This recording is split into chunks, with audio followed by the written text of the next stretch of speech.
Sepik Mission. I shall invite the Education Director for Sepik Mission, Mr. Lancedown, Wirise. We'll go straight into the presentation for Sepik Mission. That's Sepik Mission of SDA, our presentation for this afternoon.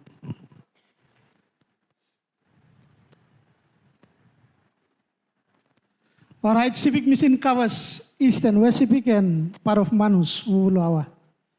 That's part of Sepik Mission.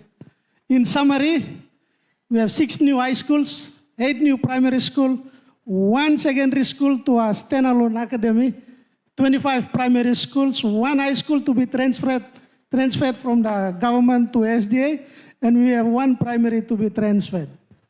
That's a snapshot of what's happening. Multiplying pulpits. We don't want to say building new schools, it's multiplying pulpits, because what we know is education is the largest and longest evangelism. All right. You see those students? This is the result of Pathfinder classes.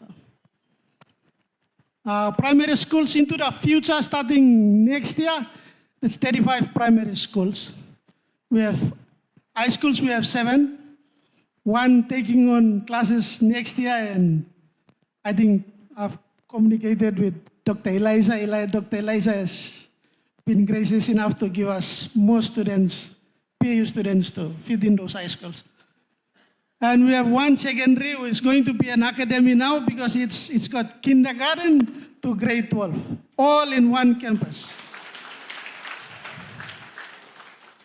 And we also have 1 forward, a total of 44 schools.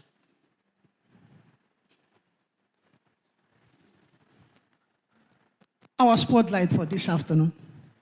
Our spotlight for this afternoon is titled Lost in Emas Lake, a journey of faith, resilience, and a mission to educate for eternity. IT. Our journey began on Tuesday, June 11th, 2024.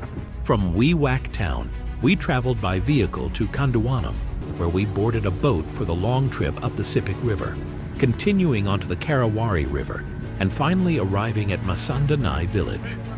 Joining us on this significant journey were Mr. Johnson Hapma, Senior School Inspector of East Sepik Province, and Mr. Lancedown Wirise, Director of Adventist Education Services in Sepik Mission. Their presence underscored the importance of this trip, to inspect a new school in the area, assess its needs, and strengthen education in one of the most remote regions of East Sepik Province. The sound of kundu drums and traditional sing-sing welcomed us as we entered the village, where the community eagerly awaited our visit. For the first time since 1975, a government official, Mr. Hapma, visited their village, accompanied by Mr. Wirise. Their work to inspect the Awim SDA school marked an important step toward the school's registration and improving access to education for the children in this isolated community. The joy and hope on the villagers' faces were a testament to the significance of this visit. As we concluded our work in Awim and began our return journey, heavy rain fell relentlessly. By the time we reached our boats, we were drenched, despite the tarpaulins meant to shelter us. Each banana boat carried 9 passengers, and we pressed on through the rain-soaked night. Darkness enveloped us as we entered Emas Lake, a vast and labyrinthine expanse.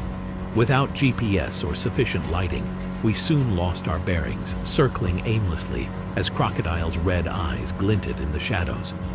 The tension was palpable, and every moment felt like a struggle against nature. In desperation, I reached for my phone. To my relief, it still had 14% battery life. I opened Apple Maps, unsure if it would work offline. Miraculously, an offline map loaded, showing our location and the narrow outlet back to the river. We paused to pray, asking for guidance and for the phone's battery to last. Slowly, we navigated through the lake, following the faint outlines on the map. After what felt like an eternity, the outlet appeared before us. Relief swept over us as we exited the lake and re-entered the Arafundi River down to the main Karawari River. Although the rain continued and our fuel reserves ran low, we pressed on with renewed faith. Once again, we paused to pray, thanking God for His protection and guidance. Despite the dangers, we arrived safely. This experience, harrowing as it was, highlighted the resilience required to live and serve in such remote areas. It reminded us of the immense challenges faced daily by communities in Papua New Guinea. Challenges that can only be addressed through unwavering dedication to improving education and healthcare to pave the way for the Gospel Commission.